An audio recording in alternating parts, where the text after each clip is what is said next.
Mirëmbrëma shikues të nderuar, lajmet e orës 19 këtu në Vizion Plus. Një gjyqtare 39 vjeçare u ekzekutua sot në Tiranë nga ish bashkëshorti i saj. Fildez Hafizi u qellua 2 herë në makinë duke gjetur vdekjen e menjëhershme. Policia arrestoi autorin e krimit Fadil Kasemi, i cili nuk bëri rezistencë. Edhe 2 vjet më para i kishte tentuar ta qellonte gruan në sy të fëmijëve në plazhin e Golemit. Vrasja e gjyqtares 39 vjeçare Fildez Hafizi ishte një krim i paralajmëruar, por që nuk ishte marrë asnjë masë parandaluese.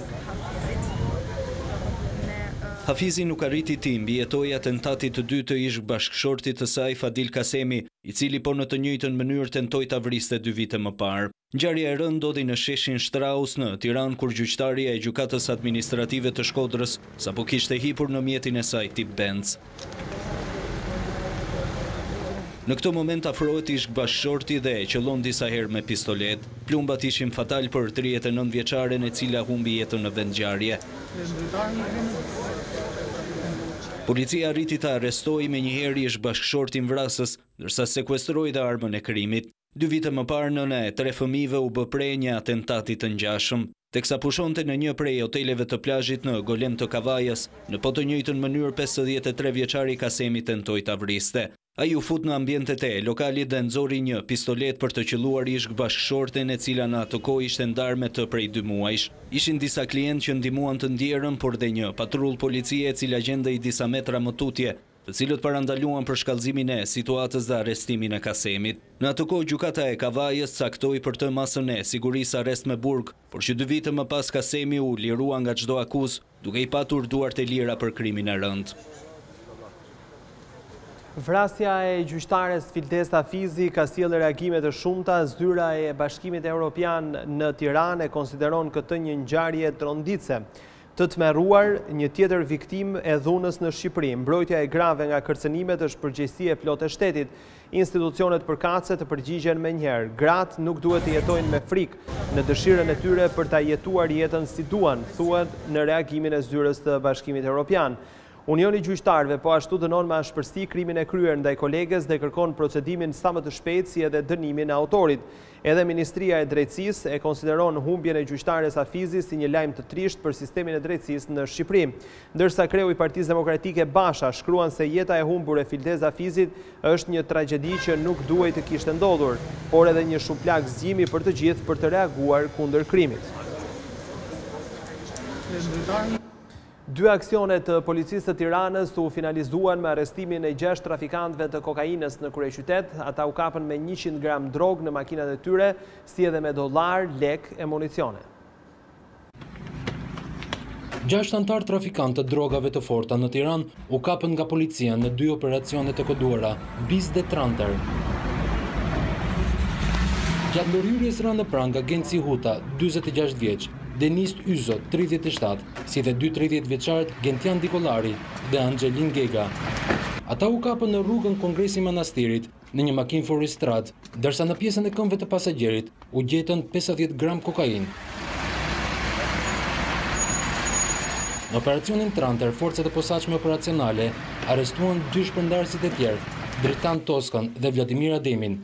Gjatë kontrollave në banesën e tyre dhe në një makinë tip Audi u gjetën 50 gram të tjera kokainë.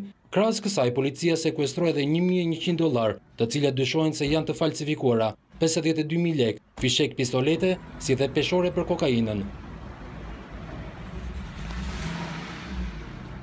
I gjithë territori është përfshirë në një operacion kontrolli që synon goditjen e trafikut të drogës. Në 3 ditë u sekuestruan 900 kg hashash, ndërsa 40 persona u arrestuan.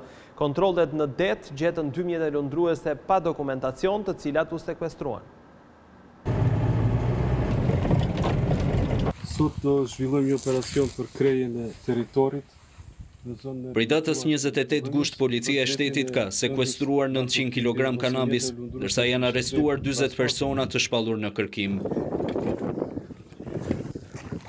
Në operacionin masiv kundër palishmërisë, kryesisht të mbjelljes së trafikut të lëngëve narkotike, policia ka vijuar kontrollet që nga Velipoja e deri në Butrin, me një numër total prej 1140 efektivësh në terren. Kontrolleve janë nënshtruar dhe kasollet pranë Bregdetit aty ku trafikantët fshehin kanabisin parasetanisin drejt Italisë, ndërsa gjatë operacionit janë sekuestruar dhe 2 mjete lundruese. Në 2 ditët e para të aksionit, policia sekuestroi rreth 400 kg hashash, ndërsa mesditën e kësaj të enteje në fshatin Zhapokik të Memaliajt u gjetën 517 kg kanabis. Për rastin, policia arrestoi një 57 vjeçar, ndërsa procedoi për moskallëzim krimi kryeplakun e fshatit. Gjatë ndërhyrjes, policia ka gjetur dhe 6 armë zjarri, rreth 3000 fisheksi dhe 2 mjete lundruese pa dokumentacion.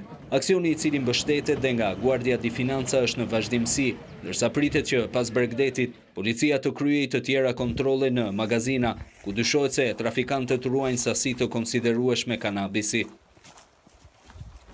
Himara rikthen tensionin mes Athinës dhe Tiranës zyrtare. Ministria e Jashtme greke ka konsideruar planin e ri urbanistik si shkelje të drejtave të minoritetit. Edhe Partia Demokracia e Re ka kërkuar sqarime për rastin, duke theksuar se Shqipëria po minon të ardhmen europiane. Greqia kërcënon sërish Shqipërinë me veto në procesin e integrimit në Bashkimin Evropian. Këtë herë shkak është bërë miratimi i planit urbanistik të Himarës nga këshilltarët e PS-PD-LSI, vendimi i cili është pasuar nga reagimi i Ministrisë së Jashtme greke. Autoritetet shqiptare me sa duket e konsiderojnë shkeljen e të drejtave të minoritetit grek më të rëndësishme se integrimin europian të vendit. Respektimi i të drejtave të minoritetit grek dhe zhvillimet e fundit në Himar kanë sjellë edhe reagimin e deputetit Partisë Demokracia e Re, i ngarkuar me çështjet e politikës së jashtme Jorgos Koumoutsakos. Kryeministri i Shqipërisë Zoti Rama të kuptoi më në fund se rruga e arbitraritetit dhe sulmet kundër pakicës etnike greke do ta çojë atë në udhë pa krye. Kjo rrugë e rrëshqitshme përfundimisht do ta bëjë të përgjegjës ndaj vetë popullit shqiptar, sepse me veprime intolerante ajo minon të ardhmen e saj europiane. Përveç deklaratës, deputeti i Partisë Demokracia e Re ka drejtuar edhe disa pyetje ministrit jashtëm grek Nikos Kocias. Deputeti kërkon të di nga shefi i diplomacisë greke detaje për situatën në Himar, si dhe një sqarim nëse plani urbanistik do të shërbejë si mjet për të arritur një goditje të rëndësishme ndaj pakicës kombëtare greke. Gjithashtu deputeti kërkon të dhëna se çfarë masash janë marrë nga Athina zyrtare ndaj Shqipërisë për të mbrojtur minoritarët, si dhe a do të adresohet kjo problematik në institucionet e Bashkimit Evropian. Programi $1 miliard i qeverisë Rama 2 synon t'i jap një zhvillim të fortë ekonomik vendit, por ish ministri financave Arben Malaj të rejsh vëmendjen për menaxhimin e fondeve. Nga ana tjetër, qeveria duhet bëj kujdes për të mos lejuar rritjen e borxhit publik. Vendimi i parë ekonomik që pritet të marrë qeveria Rama 2 është zgjerimi thuajse në të gjithë sektorët kryesor i programit $1 miliard. Në thelba ai ka bashkëinvestimet me privati në sektorët jetik si infrastrukturë, arsim dhe shëndetësi. Ish ministri financave Arben Malaj e vlerëson këtë nisëm, por ajo duhet të mirë menaxhohet pasi mbar 2 riskje. I pari ka të bëjë me eficiencën. Unë them që risku kryesor do të jetë eficienca. Çfarë rezultati ekonomik dhe social ato do të prodhojnë. Pra nëse infrastruktura e bërë në një pjesë të vendit ka disa indikatorë që duke mbaruar kjo infrastrukturë, rritet kaq mundësia për akses në tregje, përfiton kjo pjesë e komunitetit në nivel vendor dhe kombëtar, kjo duhet parë me shumë përgjegjësi. Ndërsa risku i dytë lidhet me rritjen e borxhit publik. Ta ndihmojmë rritjen ekonomike me më shumë investime, por të mos e vrasim rritjen ekonomike nga borxhet në rritje. Ky ekuilibër për shkak të bashkëpunimit të Ministrisë Financës me Fondin Monetar Ndërkombëtar është vendosur të ruhet duke vendosur disa kufizime të sipërme. Është një proces i cili kërkon sa më shumë profesionalizëm dhe përgjegjësi dhe mbi të gjitha për zgjedhja e projekteve është një pjesë e përgjegjësisë të qeverisë, ku këto projekte do të aplikojnë. Sa i përket reformës institucionale, Malaj thotë se diskutimi për qeverinë e vogël nuk duhet të fokusohet tek numrat e ministrive, por tek 3 komponentë të rëndësishëm. Një, sa përqind e taksave shkon për të mbajtur aparatin administrativ. E dyta, sa e madhe është qeveria në raport me atë që shpenzon, jo atë që mbledh, sepse brenda dhe borxhi, sa përqind e GDP-s. E treta është që ne duhet ta shikojmë qeverisjen e vendit e madhe apo e vogël në raport me ambientin e biznesit. Në unë besoj që këtu qeveria duhet të tregoj eficiencë maksimale, sepse kjo ndihmon dhe rritjen ekonomike, kjo lehtëson edhe mbajtjen e stabilitetit financiar. Pra, sa do shkurtohen procedurat, sa profesionale duhet administrata. Me betimin e qeverisë së re në parlament, kryeministri Rama pritet të sqarojë në detaje edhe programin e qeverisës të kabinetit për mandatin e dytë. Tjetër aksident tragjik, një 26 vjeçar që po udhtonte me zetor në aksin Lajme Fier goditet për vdekje nga një makinë, plagoset rënd edhe një pasagjer. Orët e fundit të merkatos në futboll, Juventus refuzon ofertën e Barcelonës për të blerë Dybalan për 160 milion euro, Coutinho firmos me Katalanas.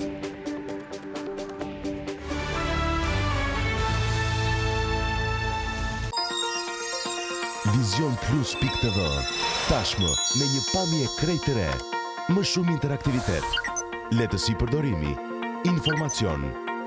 Vizion Plus.tv do t'jetë faqja ku do t'informojnë mbi gjithçka ndodh në kohë reale, në vende në botë. Kliko Vizion Plus.tv. Hapësirë pafund, informimi dhe argëtimi. Një manovrim i gabuar i zetorit i ka kushtuar jetën një të riu në Lajme. 26 vjeçari që po udhtonte në autostradë u godit në orët e mëngjesit nga një automjet. Nga përplasja ka mbetur i plagosur rënd edhe një pasagjer. Një person humbi jetën pasi u përplas për vdekje nga një automjet në aksin rrugor Lajme Fier në vendin e quajtur Mulliri i Art. Erion Balla, 26 vjeç, banues në fshatin Nimsh të Lushnjës, po udhëtonte në një zetor me të cilin transportonte shalqinj, kur një mjet tip Benzu përplas me të. Si pasojë, 26 vjeçari i gjeti vdekjen, ndërkohë që pasagjeri që ishte me të u plagos. Ai u dërgua në Spitalin Rajonal të Fierit, ku është në gjendje kritike për jetën. Policia shoqëroi drejtuesin e Benzit dhe pasagjerin që po udhëtonte me të për të mësuar mbi rrethanat e ngjarjes. Hetuesit dyshojnë se shkaki i aksidentit fatal mund të jetë bërë manovra e gabuar e zetorit. Vetëm përgjatë këtyre ditëve si pasojë e aksidenteve rrugore kanë humbur jetën 3 persona dhe 20 të tjerë janë plagosur. Për të disantën herë, shoqata e transportit interurban i kërkoi autoriteteve të mos krijojnë linja paralele në qytete. Licencimi i kompanive të reja dhe oraret e njëjta kanë krijuar edhe përplasje mes operatorëve. Shoqatat e linjave ndërqytetase kanë protestuar për të disantën herë përpara Ministrisë së Transportit, duke kundërshtuar licencimin që ministri Dervishaj u ka dhënë 83 kompanive të tjera. Sipas tyre, ato kanë krijuar linja paralele për çdo qytet. Është bërë një pazar për të linjat, nuk e dim çfarë bëhet u brenda dhe vazhdon akoma dhe sot, më dramatike dhe më të mërshme në stacionin e Tiranës, në stacionin e terminalit 2 Tiranë Elbasan. Konflikt ka 2 javë, konflikt për ditë vjen policia, është një linjë e të mërshme ku Ministria e Transportit me dorën e vet ka sajuar. I kam të tëra këtu dy licenca të njëjta. Tiranë Elbasan 2 operatorë.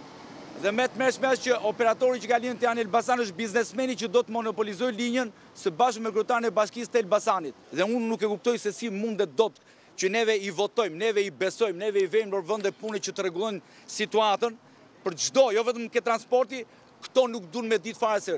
Ktu është një SHPK e papar. Ktu është një çat them unë, vetëm hajde jep para edhe merr linja. Pas protestës ka reaguar Ministria e Transportit. Në një njoftim zyrtar sqarohet se ministri Dervishi ka vendosur të pezullojë procesin e licencimit për linjat ndërqytetase deri në marrjen e detyrës nga titullari i ri, por urdhëri nuk i jep zgjidhje 10 licencimeve tashmë të firmosura prej tij, e që kundërshton nga shoqata e transportit ndërqytetas. Veç qendrës, Tirana ofron edhe destinacione të tjera turistike, një prej tyre është shpella e Pëllumbasit. Banorët e zonës, të mbështetur edhe nga disa ambasada, kanë rregulluar infrastrukturën me synim rritjen e numrit të vizitorëve. Shpella e Pëllumbasit në juglindje të Tiranës do t'jetë destinacioni i ri për turistët vendas dhe të huaj. Me nismën e banorëve të zonës dhe mbështetjen e ambasadave të huaja, janë rikonstruktuar rrugët me sinjalistikën e nevojshme, që të çojnë drejt shpellës që mban emrin e fshatit Pëllumbas. Kryetari i Bashkisë Erion Veliaj kërkoi që dhe qytetarët e tjerë të ndjekin shembullin e banorëve të kësaj zone. Është shumë kollaj gjesh gjëra që nuk funksionojnë. Edhe thuash, ja jo plera aty, ja si është prish kjo, ja si është ndërtu kjo, ja ky që bën këtë. Është komplet tjetër gjë të thuash, ja çfarë mundësie fantastike që pavarësisht se janë gjërat, unë t'jap një kontribut dhe rrugën e prishur ta bëj të mirë, shpellën e zgaravitur ta pastroj, restorantet ti përmirësoj, një dyqan ta hap, dhe unë besoj që kemi nevojë për këtë lloj qëndrimi, për njerëz që kur shohin një problem, shohin gjithashtu një mundësi.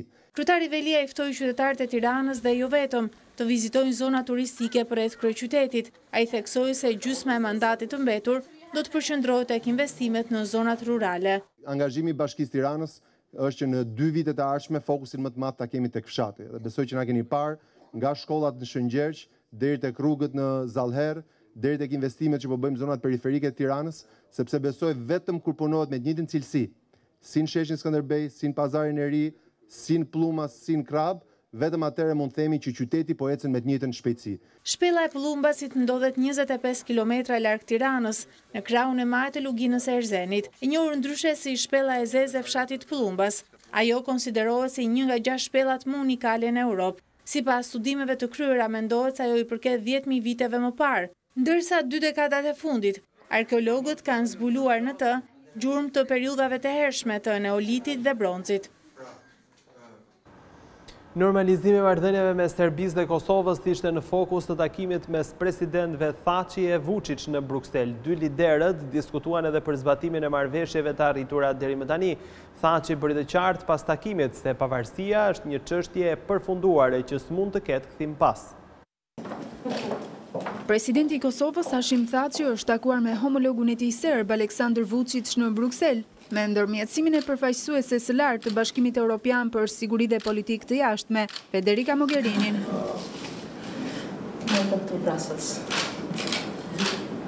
Pas takimit, presidenti Thaçi u shpreh para gazetarëve se nuk dëshiron të ndërhyjë në punët e brendshme të Serbisë, por thekson se pavarësia e Kosovës dhe integriteti i saj territorial është çështje e përfunduar dhe e pakithyeshme. Gjatë takimit, Thaçi dhe Vučić njoftuan se kanë rënë dakord për shpeshtimin e takimeve, me qëllim arritjen e një marrëveshjeje të përbashkët mes 2 vendeve. Më e rëndësishme sipas Thaçit është që kjo periudhë e rebisedimesh të jetë një rrugë për integrimin e vendeve në Bashkimin Evropian, ndërsa përfaqësuesja e lartë e BE-s, në një deklaratë për media pas takimit, u shpreh se të dyja palët janë pajtuar për hapat përfundimtare në zbatimin e marrëveshjes për drejtësinë të arritur brenda dialogut që ndërmjetëson BE-ja. Mogherini theksoi se integrimi i personelit gjyqësor do të mundësoj drejtësi në të gjithë Kosovën dhe në veçanti në rajonin e Mitrovicës. Kosova ka shpallur pavarësinë në vitin 2008, por ajo vazhdon të figurojë në kushtetutën serbe si pjesë e Serbisë. Vučić është shprehur se po shqyrton mundësinë e ndryshimeve kushtetuese deri në fund të këtij viti. Çështja e emrit të Maqedonisë ka çuar në shkup shefin e diplomacisë greke Nikos Kocias. Gjatë takimit me homologun Dimitrov, ministri grek e quajti Maqedoninë një shtet verior mik e të dashur. Ai tha se të 2 vendet kanë mundësi që t'i zgjidhin të gjitha problemet mes tyre. Ministri i jashtëm grek Nikos Kocias ka përcjellë një mesazh pozitiv në lidhje me emrin e Maqedonisë. Sipas tij, masat për rritjen e besimit do ta forcojnë miqësinë mes 2 vendeve. Kocias u shpreh se çështja e emrit duhet të zgjidhet në bazë të rregullave të shkruara, duke u referuar kështu vendimit të Bukureshtit se pas zgjidhjen e çështjes së emrit, Maqedonia nuk mund të ketë integrim në NATO. Duke u shmangur emrit Maqedoni, Kocias e ka quajtur atë shtet verior, mik dhe i dashur. Sa i përket NATO-s, ekzistojnë vendime nga Bukureshti. Me zbatimin atyre vendimeve, ky vend do të bëhet antar i NATO-s. Se si do të realizohen ato vendime nuk varet nga ne, varet nga ta që duhet të vendosin. Besoj se ardhmja i takon bashkëpunimit ton dhe se duhet të gjejmë guxim që të i kalojmë të gjithë elementët që na mbajnë në këtë absurditet. Pra duhet të krijojmë më shumë besim dhe kreativitet që të zgjidhim problemet tona, të çrrënjosim çdo irridentizëm dhe të nesërmen të luajmë vallen e kulturave të përbashkëta. Gjatë konferencës për shtyp me homologun Maqedonas Nikola Dimitrov, kryediplomati grek theksoi se mos publikimi i lajmeve irredentiste nga pala greke kohët e fundit është një dëshmi se Greqia mbetet e fokusuar në zhvillimin e marrëdhënieve të mira me Maqedoninë dhe për stabilitetin e saj.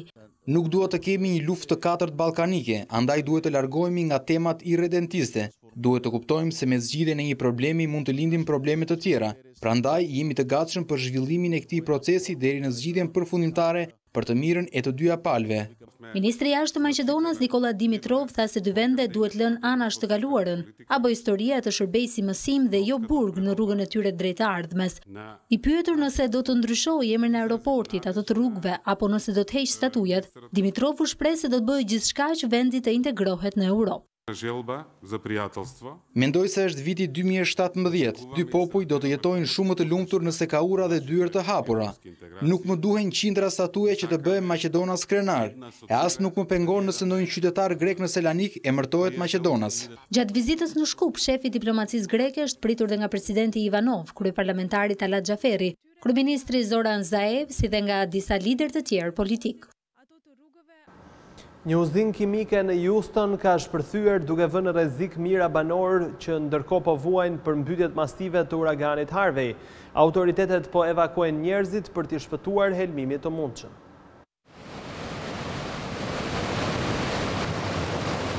Stuhia që solli uragani Harvey nuk ka shkaktuar vetëm viktima dhe vërshime. 6 ditë pas uraganit, 2 shpërthime janë dëgjuar në një uzinë kimike pranë Houstonit. Kompleksi Arkema humbi aftësinë e ftohjes së elementeve të kimik që duhen të mbahen në temperatura të ulta. Mediat raportojnë se sherifi i qytetit është dërguar në spital së bashku me 9 persona të tjerë. Shpërthimet të tjera pritet të ndodhin në orët në vijim dhe më e rrezikshmja është se nuk ka asnjë mundësi për të shuar zjarrin. Autoritetet i bën thirrje njerëzve që të qëndrojnë larg uzinës.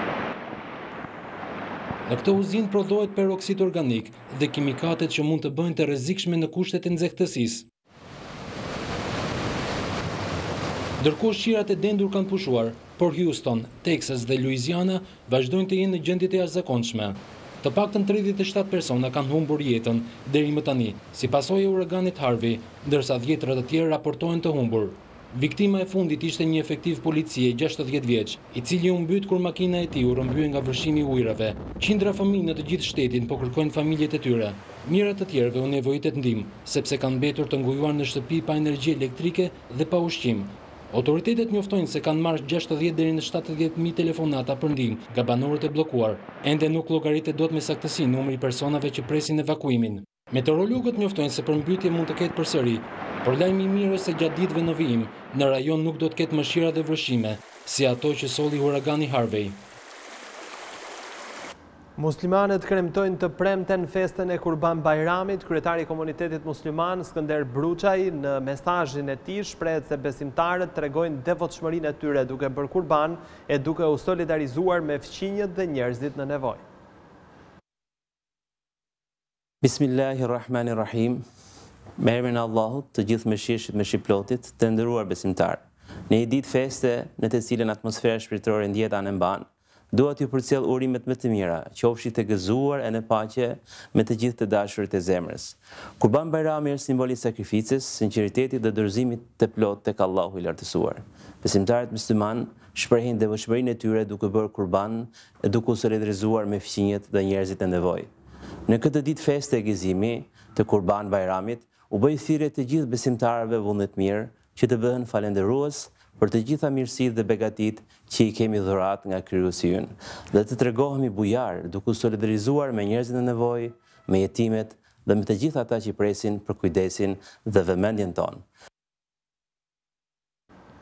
Zjarri ka shkaktuar dëme të mëdha në parkun kombëtar të Bredhit në Drenov, kjo pasi flakët shkrumbuan edhe sipërfaqen e rivitalizuar pas zjarrit të rënë 4 vjet më parë. 27 hektarë në parkun kombëtar të Bredhit të Drenovës janë shkrumbuar nga zjarri që zgjati 3 ditë. Sipas të dhënave nga Drejtoria e Zonave të Mbrojtura, dëmi në këtë park kombëtar është i konsiderueshëm. Flakët kanë rënë në të njëjtën zonë që është djegur edhe para 4 vitesh. Zona ishte rivitalizuar pas zjarrit të 2012-s në pyllin e Bozdovecit. Por sipas rrojës mjedisore, flakët e fundit kanë djegur kryesisht filizat e rinj dhe pemët e ndryshme si lajthia.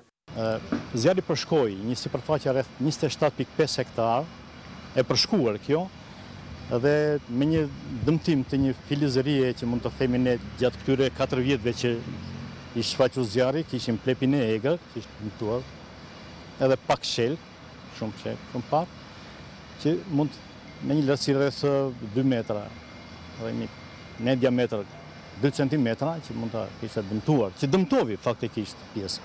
Zjarri i rënë në këtë zonë mendohet jetë shkaktuar nga pakujdesia. Vënia në kontroll e vatrave ka qenë e vështirë për shkak të terrenit të thyer malor. Një studim mbi punësimin e personave LGBT tregon se shumë pak kompani kanë në strukturat e tyre njerëz nga ky komunitet. Problem shqetësues sipas tyre mbetet edhe diskriminimi. Komuniteti LGBT vuan diskriminimin në punësim. Ky është rezultati i studimit të The Headhunter Group, publikuar këtë të njëjtë, i cili thekson se nga 109 kompani që janë bërë pjesë e studimit, vetëm 6% prej tyre deklarojnë se kanë të punësuar një person ose më shumë nga ky komunitet. Po për personat LGBTIQ ka qenë një sfidë e pafitueshme. Do thonë personat LGBTIQ kur ishin të hapur tillë dhe gjatë intervistës së punës nuk janë marrë në punë.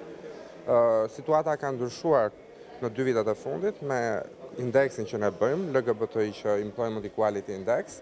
Ky indeks ndërgjegjëson kompanitë private kryesisht, po dhe sektorin publik shqiptar që të mos diskriminojë këta. Drejtoresha e përgjithshme e Aleancës LGBT, Gjeni Karaj, thotë se kompanitë në Shqipëri diskriminojnë në mas personat me orientim seksual të ndryshëm.